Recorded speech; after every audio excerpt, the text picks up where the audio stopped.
Hello and welcome back to our cooking channel. Today I'm going to do eggs in a nest, which if you don't know what that is, it's like bread with a little hole in the middle where an egg goes. So you're going to need salt and pepper for seasons, some good eggs, and then your bread, and then I'm going to do, the only thing I'm doing really different is mayonnaise. So instead of using butter to toast our bread, I'm going to use mayonnaise. So I got my whole wheat bread here, and then I'm going to open my mayonnaise lid, and then I'm going to dunk some mayonnaise on the bread like this.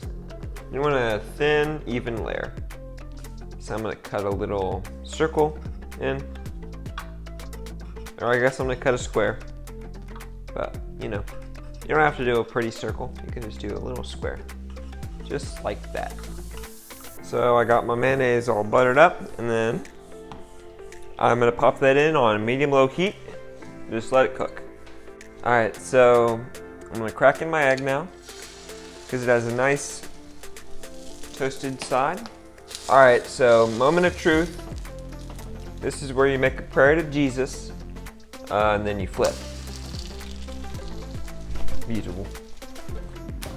So let's make eggs in a nest. If you can take one thing from it, it's that instead of using butter to toast like your breads, you need to use mayonnaise, because I just think it tastes better, it looks better in every way.